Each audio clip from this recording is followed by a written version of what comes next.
السلام علیکم دوستو، عید قربان کی آمد ہے اور مہنگائی کے اس زمانے میں بہت سے سفید پوش ایسے ہیں جو عام حالات میں گوشت لینے کی کھانے کی استطاعت اور سکت نہیں رکھتے، اور عید قربان ایک ایسا موقع ہوتا ہے جب آپ وقف قربانی کے ذریعے ان سفید پوشوں تک حقیقی ضرورت مندوں تک قربانی کا گوشت پہنچا سکتے ہیں۔ مکی ٹی وی ہر سال وقف قربانی کا اہتمام کرتا ہے، اپنے کشمیری بھائیوں تک گوشت پہنچانے کی کوشش کرتا ہے، اس حوالے سے بھاگ دوڑ بھی کرتا ہے، جبکہ مکی ٹی وی کے دست و بازو آپ حضرات ہی ہیں۔ تو اس موقع پر ہمیں آپ سے پوری امید بلکہ یقین ہے کہ آپ اس نیک کام میں مکی ٹی وی کے دست و بازو ثابت ہوں گے اور قربانی کے اپنے حصے مکی ٹی وی کے ساتھ شیئر کریں گے۔ مکی ٹی وی آپ کے ان حصوں کو پوری ایمانداری اور وفاداری کے ساتھ ضرورت مندوں تک پہنچائے گا، اور یہ قربانی ہمارے کشمیر میں ہوگی اور کشمیری بھائیوں تک یہ گوشت پہنچایا جائے گا۔ آپ کے سامنے ڈیٹیلز موجود ہیں، اس حوالے سے کوشش کریں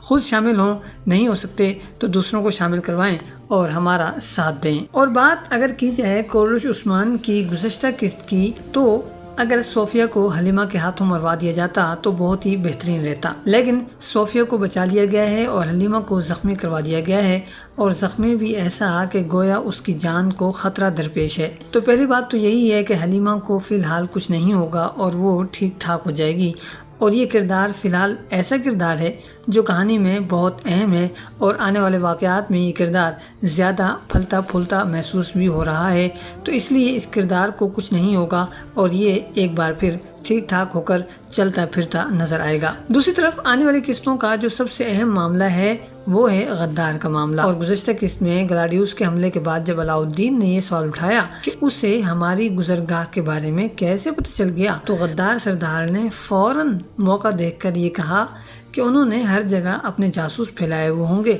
تو اس لیے انہیں اندازہ ہو گیا ہوگا۔ اور پھر عثمان غازی نے بھی عقل مندی کا ثبوت دیا اور موضوع بدل دیا، جس سے غدار کو یہ اندازہ ہو گیا کہ یہ معاملہ آیا گیا ہو گیا ہے، لیکن حقیقت میں یہ معاملہ آیا گیا نہیں ہوا، کیونکہ آنے والی قسط کے پہلے ٹریلر کے پہلے ہی منظر میں عثمان غازی کہتے ہوئے نظر آ رہے ہیں کہ بھیڑیے پر جہاں حملہ ہوتا ہے وہ اس جگہ کو کبھی نہیں بھولتا،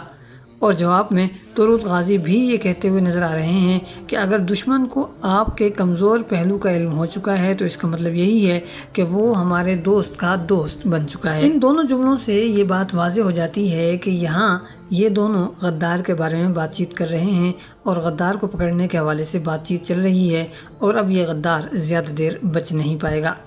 زیادہ سے زیادہ بھی 2 قسطیں لگیں گی اور یہ غدار پکڑا جائے گا اور پھر اسے منطقی انجام تک پہنچا دیا جائے گا۔ ہو سکتا ہے کہ کوجا سردار بھی اس دوران اس غدار کے ہاتھوں شہید ہو جائیں، اور ظاہر ہے کہ وہ یہی چاہتا ہوگا کہ میں خود قبیلے پر قبضہ کر لوں، اور یہ بھی ممکن ہے کہ وہ جب کوجا سردار کو مارنے کی کوشش میں لگا ہوا ہوگا تو اس وقت عثمان غازی یا ترگت غازی وغیرہ وہاں آئیں اور انہیں بچا لیں، اور یوں غدار کی غداری آشکار ہو جائے اور اسے انجام تک پہنچا دیا جائے۔ اس کے علاوہ ایک دوسری چیز جو ٹریلر میں دکھائی گئی ہے وہ ہے خواتین کی لڑائی۔ ان مناظر کو اگر غور سے دیکھا جائے تو یہ مناظر گزشتہ قسط کے آخر میں صوفیہ کے سپاہیوں سے جو لڑائی ہوئی ہے یہ اسی لڑائی کے مناظر ہیں،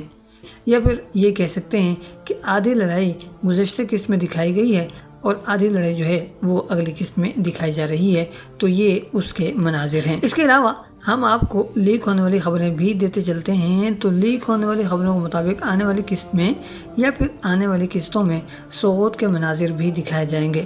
اور ممکن ہے کہ یہاں حملہ ہو اور یہاں لڑائی بھڑائی بھی ہوتی ہوئی نظر آئے، اور یہ بھی ممکن ہے کہ سوغوت میں عثمان غازی کا جرگہ ہو یا پھر دیوان بھی منعقد ہوتا ہوا نظر آ سکتا ہے، اور اس کے کچھ مناظر ہمارے خیال میں ٹریلر میں دکھا بھی دیے گئے ہیں۔ آپ دیکھ رہے ہیں کہ حلیمہ کو زخمی ہونے کے بعد اور عثمان غازی بھی جنگ سے لوٹنے کے بعد قبیلے نہیں گئے بلکہ کسی ایسی جگہ چلے گئے ہیں جہاں پکے مکان بنے ہوئے ہیں،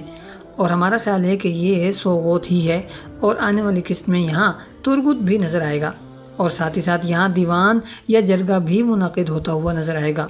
اور یہ یعنی شہر اس لیے نہیں ہو سکتا کیونکہ وہاں جو محل بنایا گیا تھا وہ اب محمد بزداد کے الف لیلہ و لیلہ یا پھر ہزار داستانیں نامی ایک اور ڈرامے میں استعمال ہو رہا ہے، اور اس کی سیٹنگ یعنی اس کا رنگ وغیرہ اور دیگر چیزیں مکمل طور پر چینج کی جا چکی ہیں۔ لہٰذا اس محل کو فی الحال اس ڈرامے میں یعنی کورٹ آف عثمان میں پیش نہیں کیا جا سکتا، البتہ عین ممکن ہے کہ اگلے سیزن میں اس محل کو ایک بار پھر دکھایا جائے اور ضرور دکھانا چاہیے۔ اس کے علاوہ گزشتہ ہفتے لیک ہونے والی کچھ تصویریں بھی ہمارے سامنے آئی تھیں جن میں تورط غازی اس قلعے میں نظر آ رہے ہیں جس کا ذکر گزشتہ قسط میں اور پھر اب ٹریلر میں بھی ہوتا ہوا نظر آیا ہے، جس میں کوجہ سردار یہ کہتے ہوئے نظر آ رہے ہیں کہ اب وہ یعنی گلاڈیوس اس قلعے کی حفاظت بہت اچھے طریقے سے کرے گا۔ تو آنے والی قسط میں یہاں پر تورط غازی بھی نظر آئیں گے، جس کا مطلب یہ ہے کہ یہاں فتح ہونے والی ہے، اور بوران وغیرہ تو یہاں ویسے بھی بھیس بدل کر پہنچے ہوئے نظر آ رہے ہیں۔ اگر آپ نے دیکھا ہو تو جب صوفیہ قلعے میں داخل ہو رہی ہے تو ایک لمبے بالوں والے صاحب نظر آ رہے ہیں، یہ صاحب جو ہیں وہ بوران محسوس ہو رہے ہیں۔ دوسری طرف اگر بات کی جائے عثمان غازی کی تو گزشتہ قسط اندازوں کے مطابق بھی رہی اور بہت شاندار بھی رہی، اور یہاں ہم آپ کو یہ بتاتے چلیں کہ کہانی تحریر کرنے والی ٹیم میں ایک ٹاپ لیول کی خاتون کی انٹری ہوئی ہے، اور اس کی جھلک ہمیں گزشتہ قسط میں نظر آئی ہے، جس میں اس خاتون نے خواتین کا کردار قبیلے کے اندر بڑھا دیا ہے۔ یعنی خاص طور پر اگر آپ دیکھیں تو حلیمہ اور فاطمہ کے درمیان جو مقابلہ ہوا اور پھر انہوں نے کھانا بنایا اور والد کے سامنے پیش کیا، تو یہ واقعات کہانی سے ہٹ کر تھے اور کچھ نئے بھی تھے، اور اس طرح کے واقعات عام ڈراموں میں بھی پیش کیے جاتے ہیں، تو اس خاتون نے اس ڈرامے میں ایک نئی چیز شامل کی ہے۔ اس کے علاوہ بھی کافی کچھ شامل ہوا ہے، دیکھنا یہ ہوگا کہ اب آنے والی قسطوں میں کیا کچھ ہوتا ہوا نظر آنے والا ہے۔ اور اگر آپ نے غور کیا ہو اور پوری قسط کو بہت ہی اچھی طریقے سے دیکھا ہو تو آپ کو اندازہ ہو گیا ہوگا کہ گزشتہ قسط دیریلیش ارطغرل کی یاد دلاتی ہوئی محسوس ہو رہی تھی۔ اسی قسم کے واقعات تھے، اسی قسم کے جہادی نعرے تھے، اور ماشاء اللہ کی تکرار تھی، اور پھر اس کے بعد جہاد کے لیے سب کا ساتھ مل کر نکلنا، فتح حاصل کرنا، دشمن کا سر قلم کرنا، اور پھر دشمنوں کی جانب سے بھی ایک زبردست قسم کی گھات لگانا، اور پھر ان آخری لمحات میں جب عثمان غازی پیچھے ہٹنے والے تھے، یعنی یہاں پر انہیں شکست کا مزہ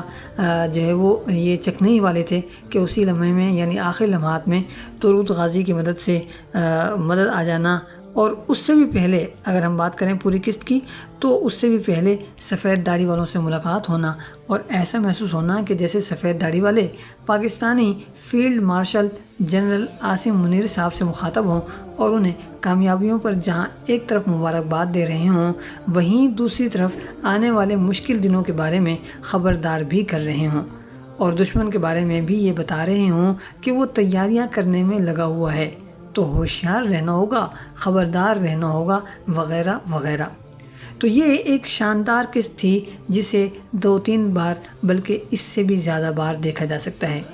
اور صحیح بات اگر کہی جائے تو کافی عرصے بعد ایسی قسط آئی ہے جس میں تمام کرداروں کو شامل کیا گیا، اور کہانی ایسی نہیں رکھی گئی جسے آپ کہہ سکیں کہ یہ بورنگ ہے یا غلط ہے اور فلاں چیز صحیح نہیں تھی اور فلاں چیز صحیح نہیں تھی، بلکہ سب کچھ بہترین تھا، شاندار تھا اور مزیدار بھی تھا، اور یہ سب چیزیں ہمیں یہ بتانے کے لیے کافی ہیں کہ آنے والی قسطوں میں تاریخی واقعات کی بھرمار ہونے والی ہے، اور ساتھ ہی ساتھ مزید تاریخی کردار بھی شامل ہونے والے ہیں، اور 7واں سیزن تو بہت ہی اعلیٰ اور بہت ہی شاندار ہونے والا ہے۔ آج کے لیے اتنا ہی، ملتے ہیں بہت جلد ایک نئی ویڈیو کے ساتھ۔ والسلام علیکم ورحمۃ اللہ وبرکاتہ۔